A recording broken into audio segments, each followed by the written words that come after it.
Okay, good afternoon, students. Am I audible? Yes, Yes, sir. sir. Yes, sir. Okay.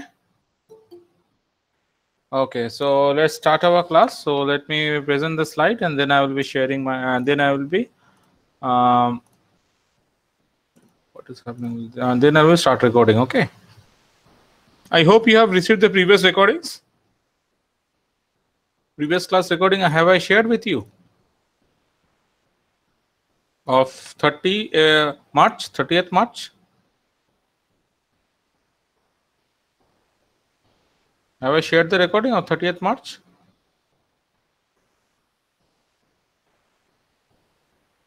Sir, we have to check. Okay, sure. So let the recording start. Then I will start the class. So as we were talking about, we are talking about power system stability. If you remember, okay. And yes, the recording has started. So let's start our class. So I would request everybody to write their attendance, means write the name and roll number in the chat box. Okay, and write present also. Okay, so we're talking about, and what we did our swing equation actually. If you recollect that Pm minus Pe is equal to Gh by pi f into d2 delta by dt square. This was our equation. So this is our swing equation, and from the swing equation we got the swing curve, and from the swing curve then we are talking about the swing equation for synchronous machine connected to an infinite bus, and we also talked about coherent swinging and non-coherent swinging. Okay, about coherent swinging and about non-coherent swinging, and we saw that how in a multi-machine system that how each machine has separate swing equation, but still it is the relative displacement. I think I have talked about it, but it is a relative displacement between the power angles of the machines that is determining the system stability.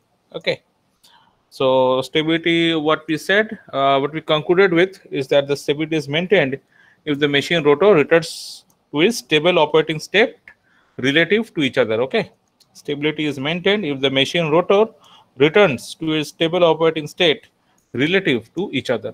Okay, up to this we have concluded. And we did this particular problem also. Okay, we did this particular problem also. Okay, so let us do another problem, and again we'll be checking that how we have understood or how much we have can know from this swing equation. Okay, let us do another problem. So let me write down the problem. I'm writing down the problem here, continuation of this one only. Okay, so what is the problem statement? The problem statement is, so we are starting on 6th April. Okay, so the kinetic energy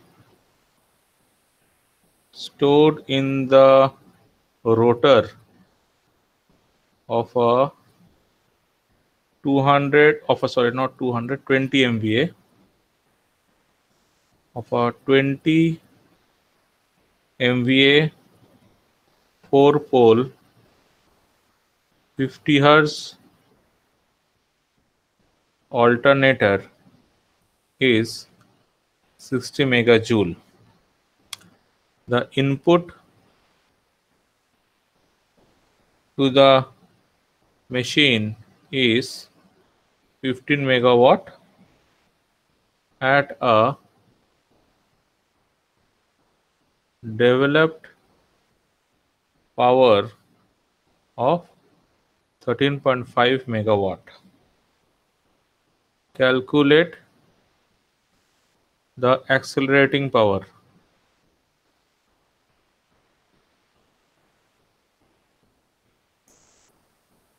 Assuming that acceleration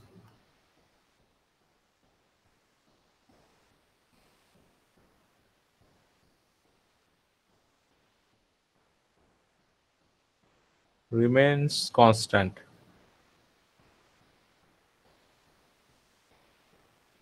for 10 cycles. Okay, determine value of delta, okay, at the end of 10 cycles. So let us solve this one. So what it is stated that the kinetic energy. Okay, the kinetic energy stored in the rotor of a 20 MVA 4-pole 50 Hz alternator is 60 megajoule. Input to the machine is 15 megawatt at a developed power of 13.5 megawatt. So our input, that is the mechanical input PM, is given how much? 15 megawatt, and the electrical power output is 13.5 megawatt. So we can assume that there is an accelerating power in the system. Okay, so calculate the accelerating power assuming that the acceleration remains constant for 10 cycles. Okay, and determine the value of delta at the end of 10 cycles. Okay, so let us solve this particular problem. How we are solving it? So the solution. Okay, so PM, that is our mechanical input power, is given 15 megawatt. Our electrical power output is given 13.5 megawatt.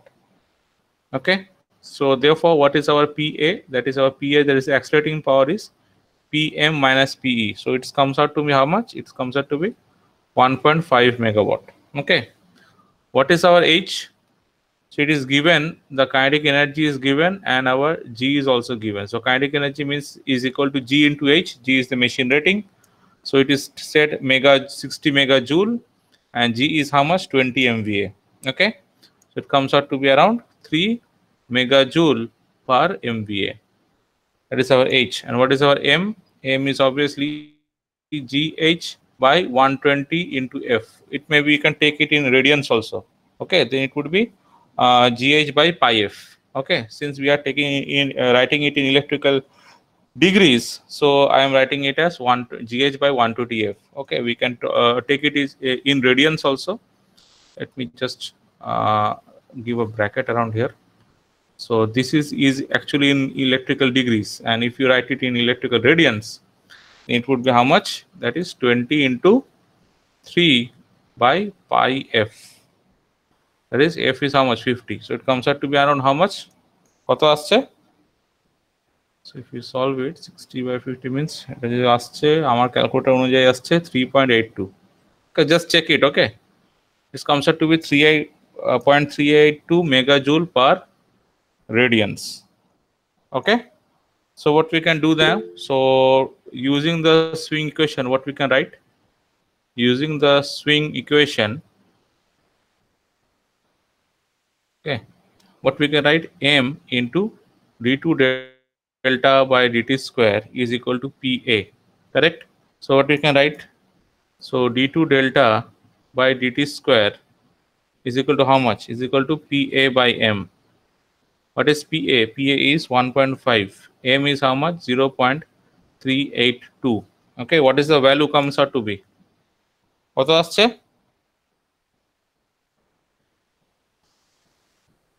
কত আসছে? If you solve this one, 3.92. 3.92. Okay, let us go for 3 decimal places. So 3.9267. 927. এত কত এটা হবে? এত rad per second square. Okay, this rad per second square. Now what we have to found? Okay, calculate the accelerating power assuming that the acceleration remains constant for 10 cycles. The acceleration power we have found. Okay, 1.5 megawatt is our acceleration power. Okay, but now it is said that determine the value of delta at the end of 10 cycles. Okay, so to find the value of delta. So how we are finding it out? So we will be integrating this particular equation. Let this equation be our equation number 1. Okay, so you have to integrate both sides. So integrating both sides,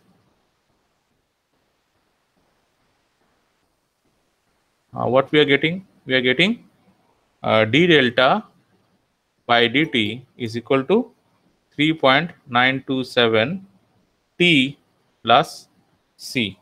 Okay, so obviously c is the constant of integration. So at t equal to 0, what we have? D delta by dt is equal to 0. So therefore what we can say, that is c is also equal to 0. Okay, again integrating both sides.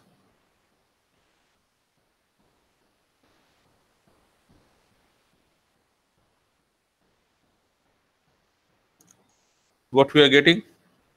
Delta equal to It would be 7 into t square by 2 plus delta 0. Why? Let us take delta 0, since delta is equal to the initial power angle. Okay, it is the initial power angle. Okay, so this comes out to be how? 3.927 by 2 comes out to be 1.96 something, correct? 963 t square plus delta 0. Okay, now what we know, now t is equal to how much? T is 10 cycles. 10 cycles means how much second? 0.2 second, correct? 10 by 50. So what is the delta now? So delta is 1.963 into 0.2 square plus delta 0. So what is the value? It comes out to be 0. How much? 0.2 square into 1.963. How much it comes out?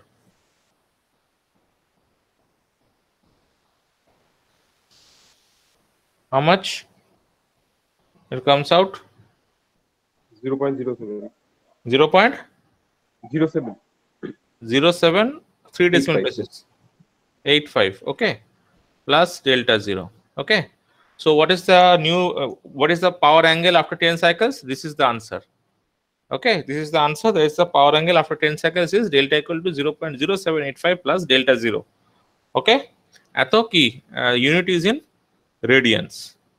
Okay, similarly, now if we had asked that find the change in the value of delta at the end of 10 cycles, then it would have been only 0.0785 radians. Okay, then the answer would be delta minus delta 0.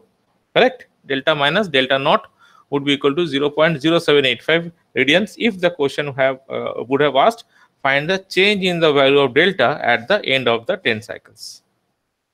Understood? Okay, this type of problems are many problems are given in your Nagrath Kothari book. Please follow them. Okay, now what we will be talking about? We will be talking about our equal area criterion. Okay, a very important part. Okay, that is also known as our equal area criterion for stability. Okay, so what is the advantage of using this equal area criterion? The advantage is that we will be able to assess the transient stability of a two machine system or one machine connected to an infinite bus without actually solving the swing equation. Okay, I'm again repeating, the equal area criterion may be used to assess the transient stability of two machine system or one machine connected to an infinite bus without actually solving the swing equation. Okay, that is what the equal area criterion for stability is doing. Understood? Okay, now let us consider, this is our heading clear. So consider a loss-free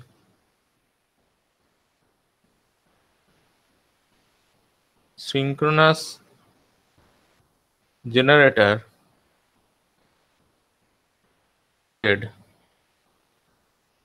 to an infinite bus. Okay, consider a loss-free synchronous generator connected to an infinite bus. So this is the figure actually. So this is the generator XD XL, that is our transmission line, and this is our infinite bus having angle V angle 0 degree. This is our XL, this is our XD, this is our EF angle delta. Okay, so let us see which portion is actually, or how we are actually trying to define this equal area criterion. Okay, let me draw the P angle curve first. So this is the electrical power output, that is PE versus delta curve. Okay, it would be something like this.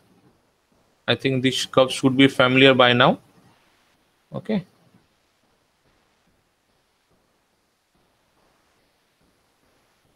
Okay, so this is the curve. Let we are saying that the mechanical input line, this is our PS1. Okay, this is our mechanical input line, and what we are saying, okay, so let this portion value be our delta 1. Okay, and this portion be our maximum value, that is our delta pi by 2. Okay, delta equal to pi by 2. Okay, and this one was the initial value delta 0. Okay, correspond to this one, the value, let it be PS0, and this one be our Pmax. Okay, so let this point be our A, this point be our B, and this point be our C. Okay, so what is happening? So like in the previous case, as you can see that the initial mechanical input is PS0. Okay, initial mechanical input is our PS0 at load angle delta 0. So what has happened? The mechanical input power has increased. Okay, the mechanical input power is suddenly increased to our PS1. So with the so what is happening, as you can see from the figure, that with sudden increase of the shaft power, there is momentarily uh, greater mechanical input than our electrical output. Okay, means at point B our PM is greater than our PE. So what will happen? So there will be an increase in the power in the system. So what will happen? So it will accelerate the rotor.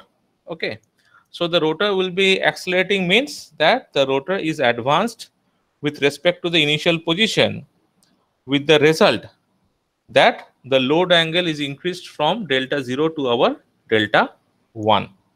Okay, আমি আবার repeat করছি, PS0 was the initial mechanical input at load angle delta 0. Mechanical input power has suddenly increased, so PS1 is the new mechanical input power. So considering the operating point B, what we are seeing is that PM is greater than PE, or we are considering with respect to operating point A, what we can say that since mechanical input power is PS1, so there is more amount of mechanical input power in the system than the electrical output power. That's why there is more accelerating power in the system, means the rotor will be accelerating. The rotor will be accelerating means it would be means it is advanced with respect to the initial angle or the initial position, with the result that the load angle is increased. That is, the new load angle is our delta 1 corresponding to PS1. Now what is happening, that since the rotor is in acceleration and it is running slightly above the synchronous speed, it is running slightly above the synchronous speed means why? Because we have seen in the case of swing only that the delta is actually how much? Delta or our theta is actually equal to omega s plus t. Okay, so since the rotor is in acceleration and it is running slightly above the synchronous speed, so what will happen?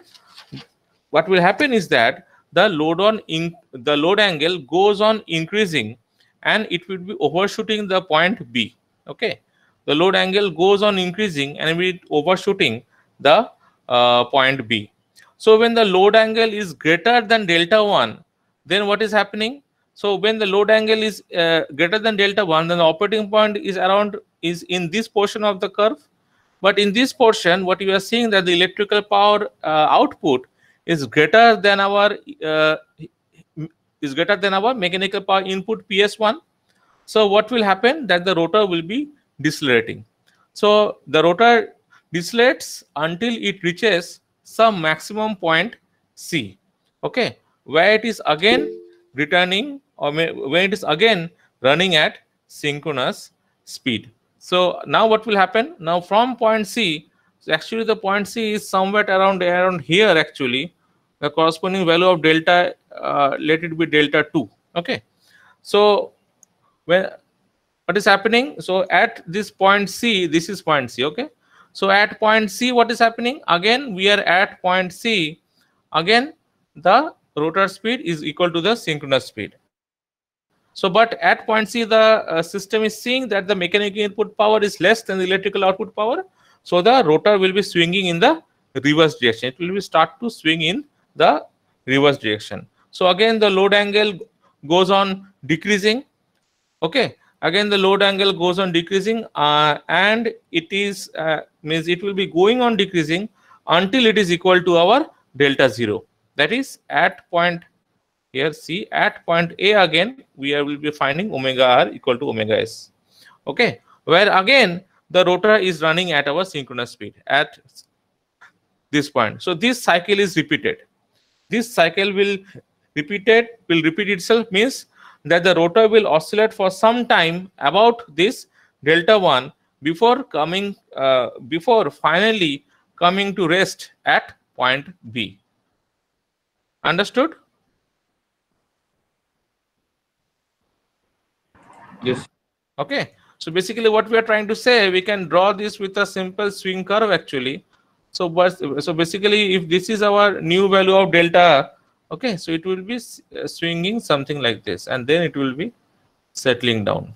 Okay, this is what we are trying to say here.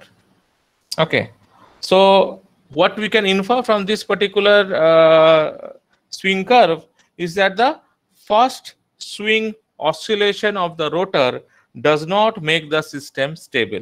Okay, I'm again repeating, the first swing oscillation of the rotor does not make the system stable. So in practice what happens is that the system is more likely to be stable during subsequent swings. Okay, the system is more likely to be stable during subsequent swings, particularly if it is stable for subsequent steady state conditions. Okay, particularly if it is stable for subsequent steady state conditions. Okay, so why these assumptions may be justified? This assumption can be justified by the fact that the losses of the system that are present, okay, the losses of the system progressively damp out the amplitude of the swing. Okay, they will progressively damp out the amplitude of the swing. Are we clear? Yes, are we clear? Yes, sir. Okay, so with this knowledge, now let us find out that what is this equilibrium criterion means actually. Okay, so I think we have understood this figure. So let us find out the equation now. So consider the swing equation. Okay, consider the swing equation. What is the swing equation? So it is d2 delta by dt square equal to PA by M. Since in the system we have accelerating power because there is momentarily increase in the mechanical input power from PS0 to our PS1. Okay, so d2 delta by dt square equal to PA by M. Now what we are doing, we are multiplying both sides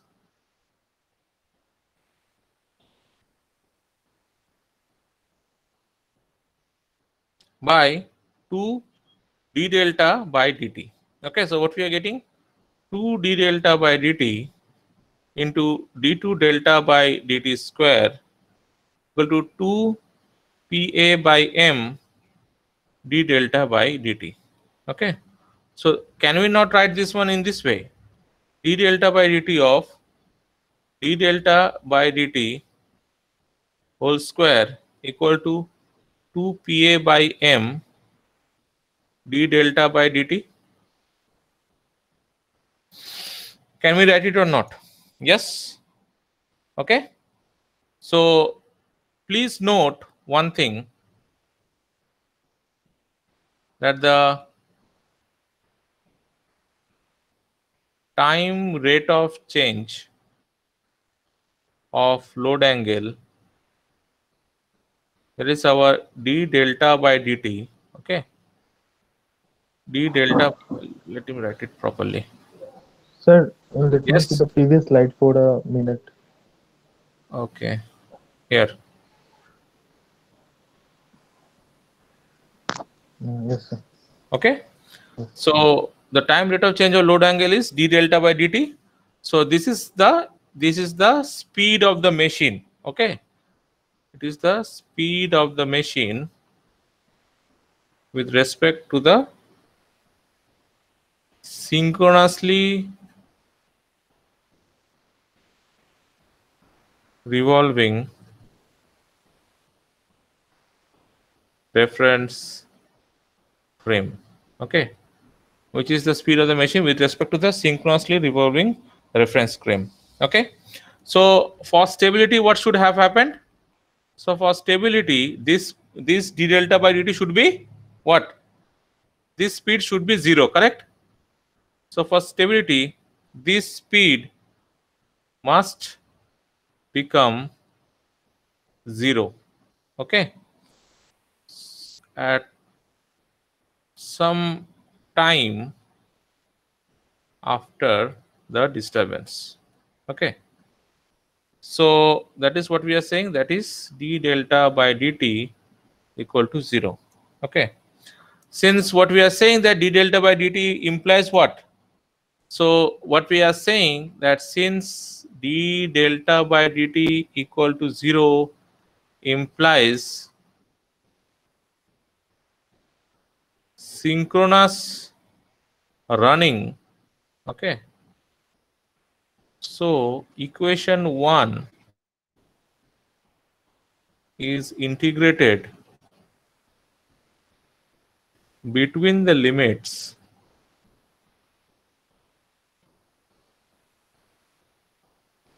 of swing of delta. তাহলে delta কার কার মধ্যে swing হচ্ছে, that is from delta equal to, if you have seen the figure, it is from delta equal to delta 0, where again d delta by dt equal to 0, that is at this operating point A, and at delta equal to delta 2, that is at operating point C, where again d delta by dt is equal to 0.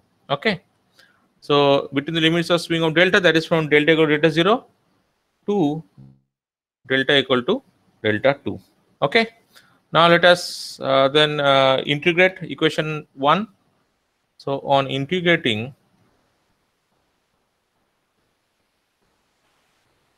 equation 1 gives d delta by dt whole square equal to 2 by m integral of delta 0 to delta 2 pa into d delta. Okay, so for stability, what we are saying? For stability, what we are saying is that d delta by dt is equal to 0. So integration of delta 0 to delta 2 pa into d delta is equal to 0, or integration of delta 0 to delta 1 pa d delta is equal to minus of integration of delta 1 to delta 2 pa d delta. Okay, so this is our area A1 and this is our area A2. Okay, so area A1 is our accelerating area. Okay, and area A2 is our deceleration or decelerating area. Okay, now let me go back to this figure. Okay, and see which one is A1, A2, which one is A1. So this is portion is our A1. Okay, and this portion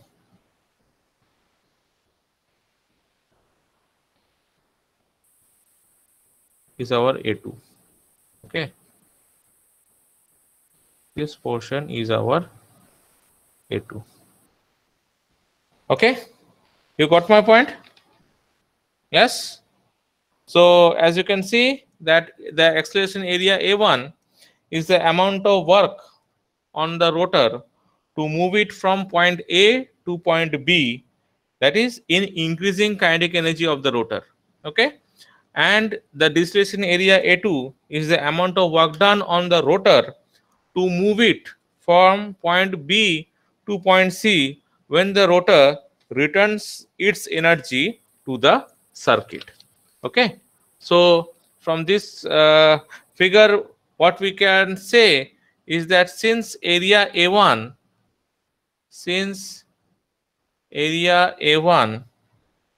is equal to the area A2, okay, it is called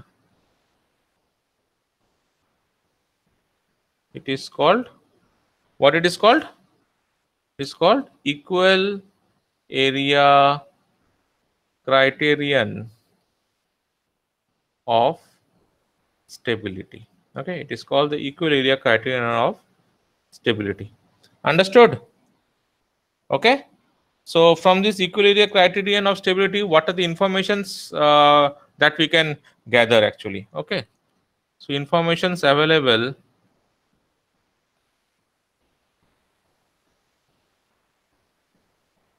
from this equal area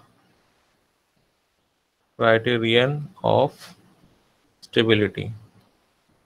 So first of all, as you have understood till now, that the equilibrium criterion is done so that we do not have to solve for our swing equation. Okay, so the equilibrium criterion of stability also provides us certain informations. What are the informations?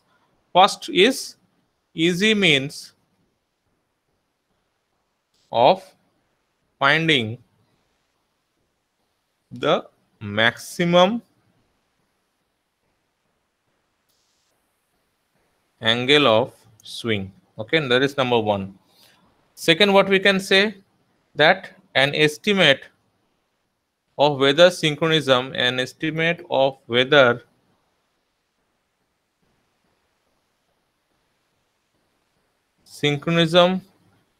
will be maintained or not. Okay, and third, what we can infer is the maximum amount of disturbance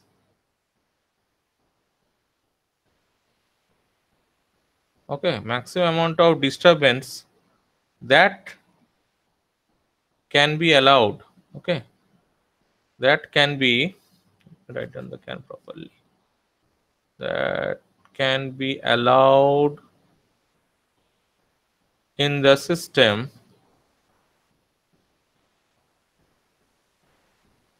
without losing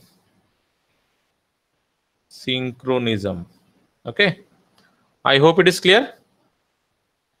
Okay, so what are the informations? Number one is that we can easily find easy means of finding the maximum angular swing. Number two, what we can find, we can estimate whether synchronism will be maintained. And third is the maximum amount of disturbance that can be allowed without losing synchronism. Okay, so what we can say is that that one thing is clear.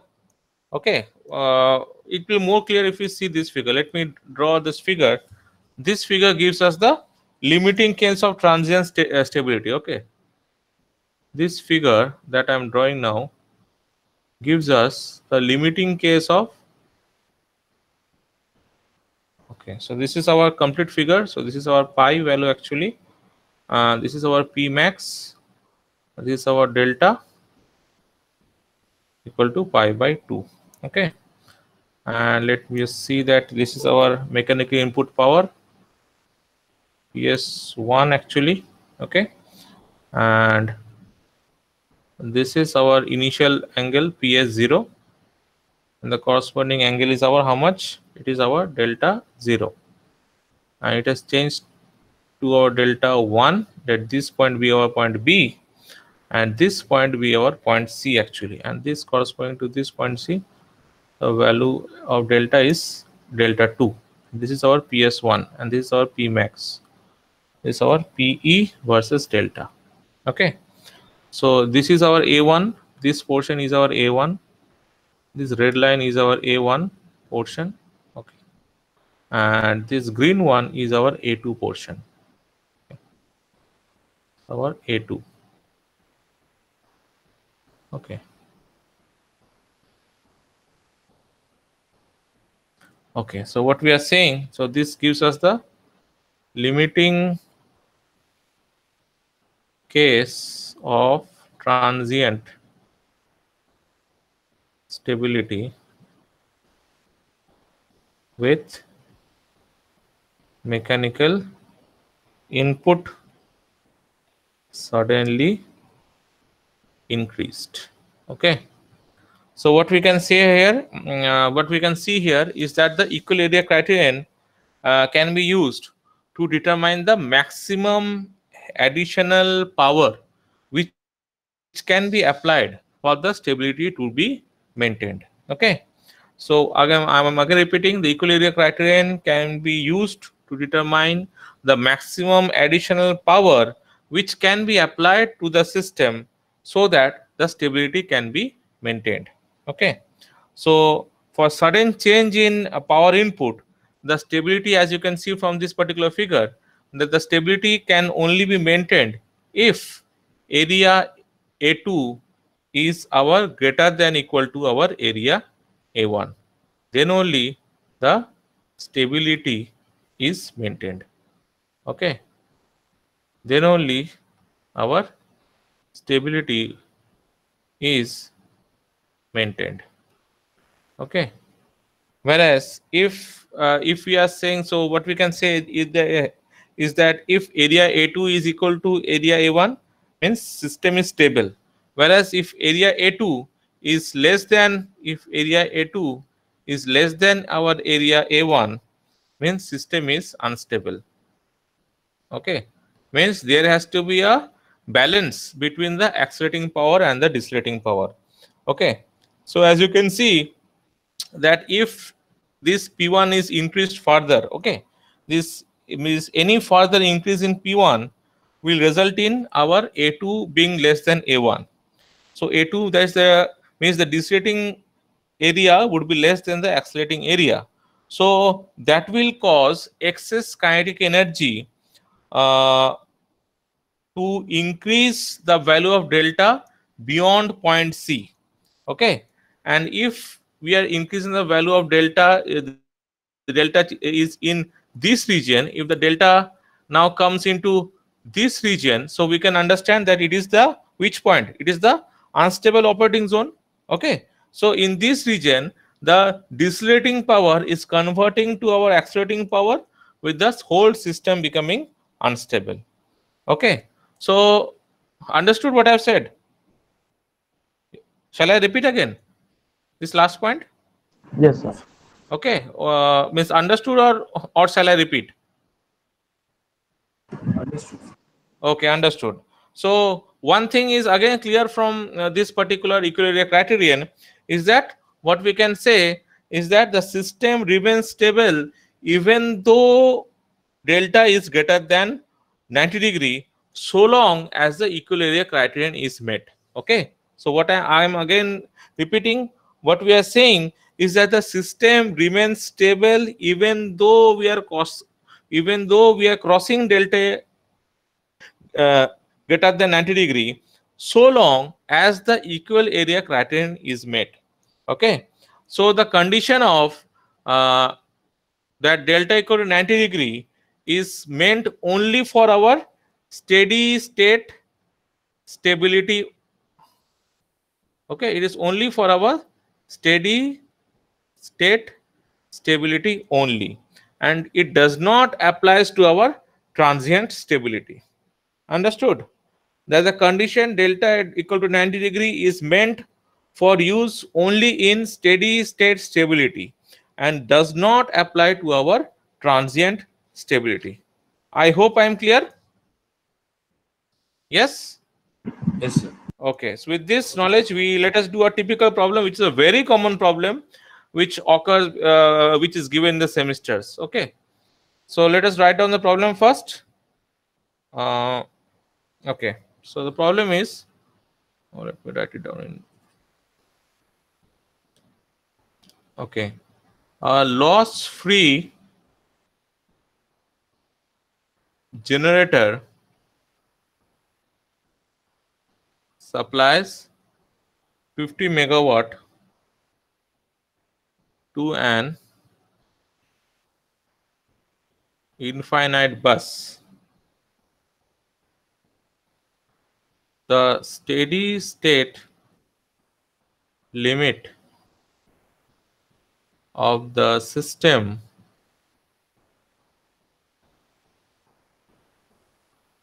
being 100 megawatt.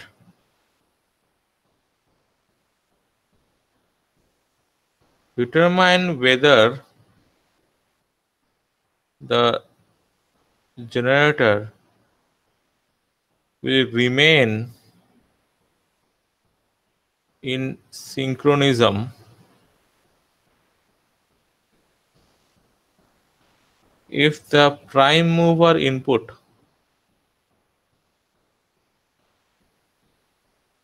is abruptly increased by 30 megawatt. Okay, so let us solve this particular problem. What it is said, that a loss free generator supplies 50 megawatt to an infinite bus. Okay, the steady state stability, the steady state limit of the system being 100 megawatt. Now that is our Pmax is given. Determine whether the generator will remain in synchronism if the prime mover input is abruptly increased by 30 megawatt. Means 50 plus 30 means it is around 80 megawatt. Okay, so let us draw the curve first. Let us draw the curve first.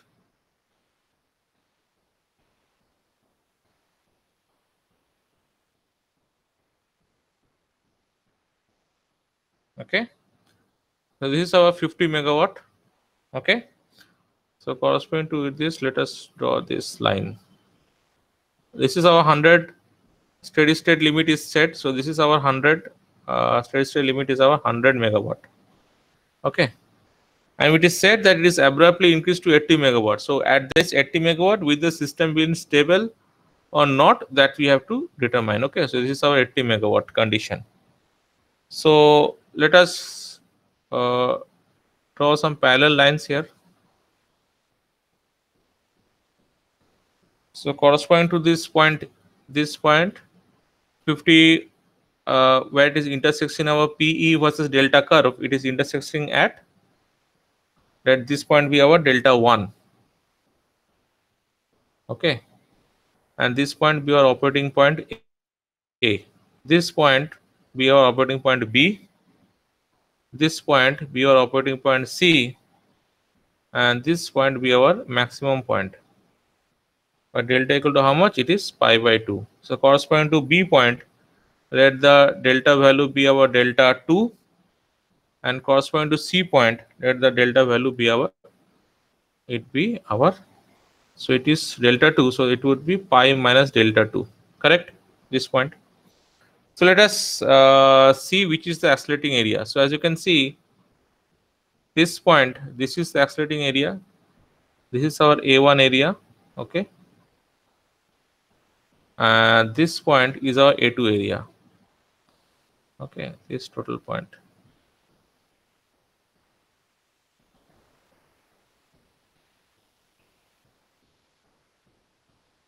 Okay, now let us label them. It would be much easier for us if we label them. Okay, so we have A, B, C. So let us write this point. I'm writing in blue. So this point be our D. This point be our E. This point be our F. Okay, this point be our G. This point be our H. And let this point be our M. Okay, so what we are saying, so the system will be stable only when the area AGB is less than the area BMC. We have to prove that one, correct? So let us try to prove this.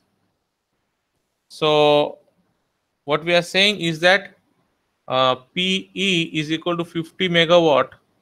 This is our initial operating point. Okay, this is our initial operating point at A.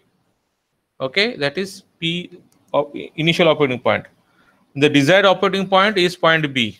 Okay, so desired operating point should be our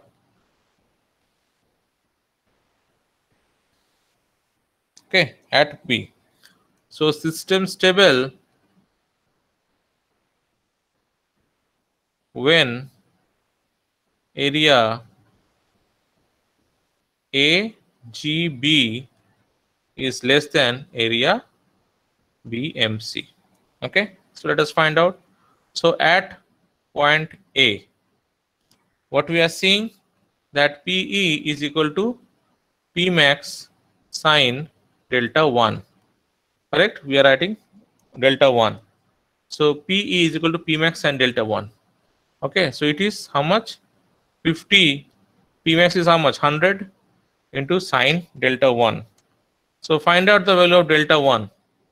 Convert it to radians. It would be much easier for us to solve then. Okay. Convert it to radians. What is delta 1 coming out to be?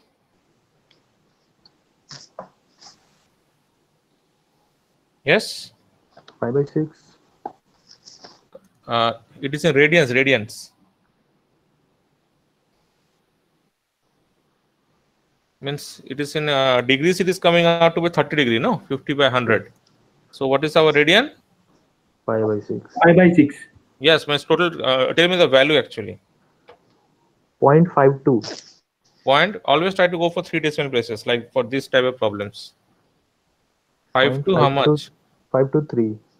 Okay, 5 to 3 radians. Okay. So at point B also then find out the value of our delta 2 actually we can find out. So see at point B delta 2, so it is 80 would be equal to 100 into sine of delta 2, correct? So P is how much? P is equal to 80.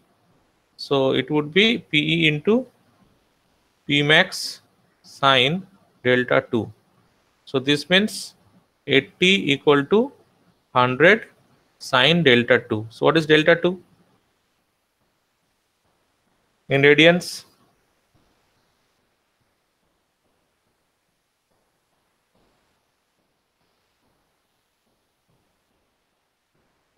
What is the value?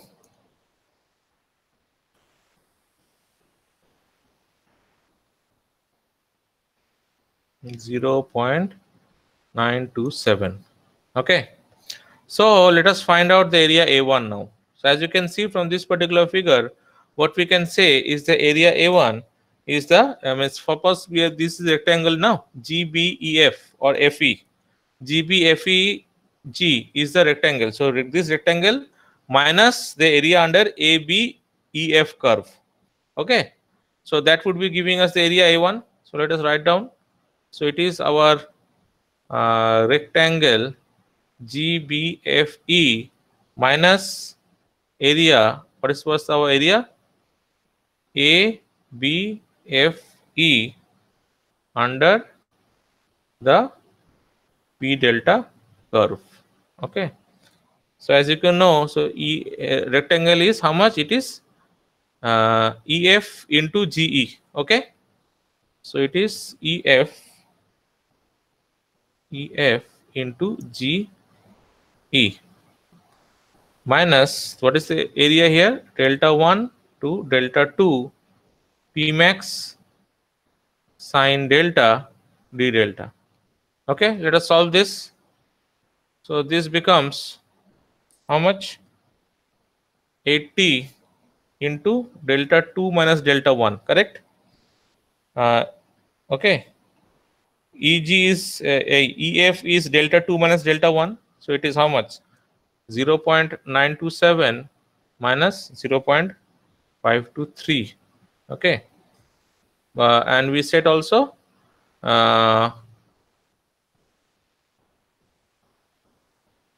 minus integral of delta 1 to delta 2 100 sine delta d delta.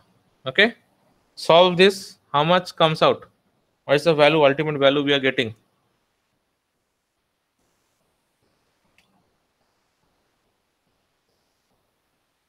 What we are getting?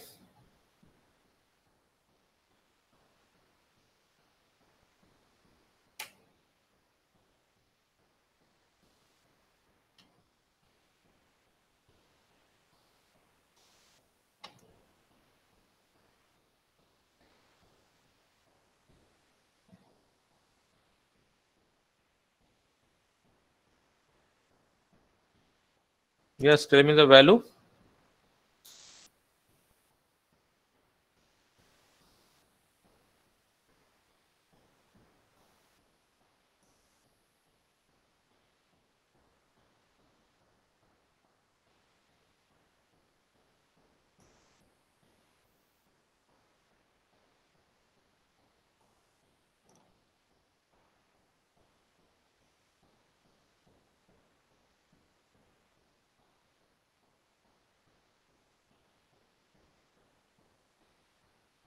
Yes, what is the value that we are getting?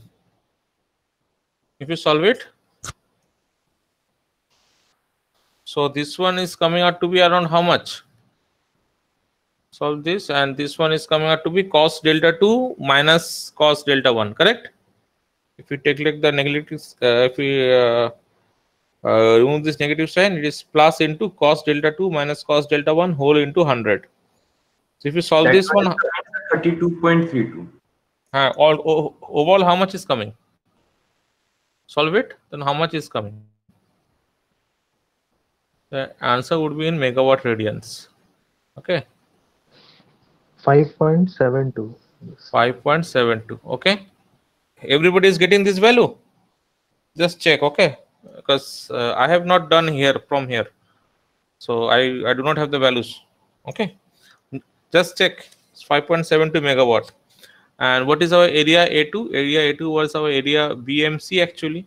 Okay, so in this particular figure, we are saying area BMC is nothing but, so area BMC HF, this curve minus the rectangle BCHF, correct? So we will be writing it in this way. So it would be area BMCHF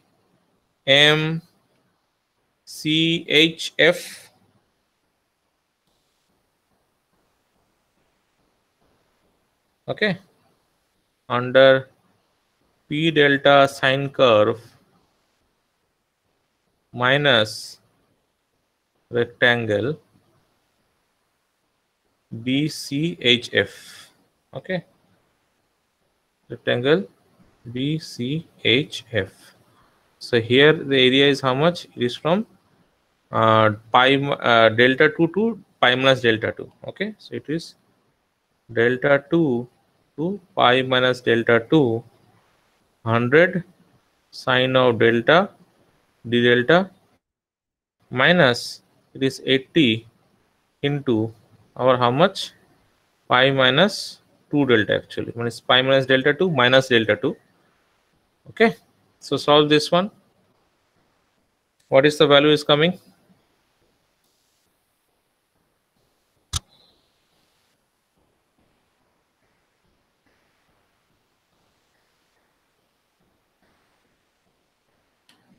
Solve this one.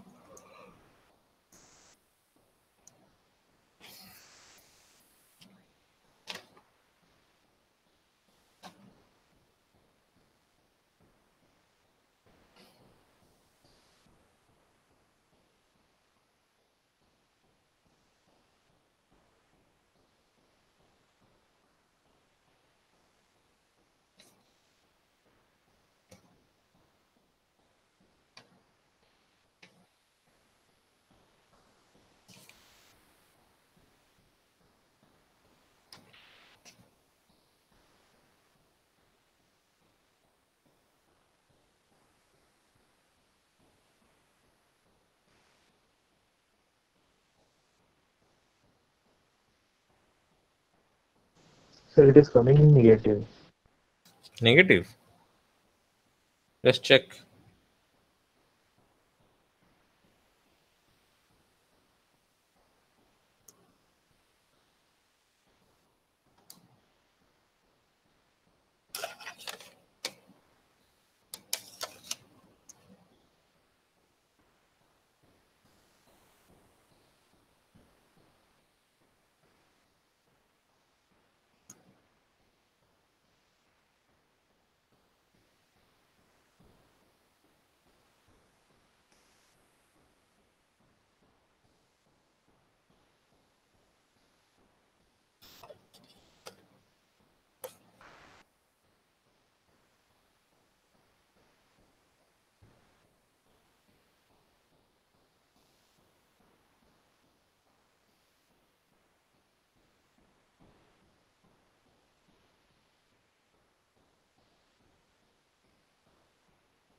Just check the value of area A2.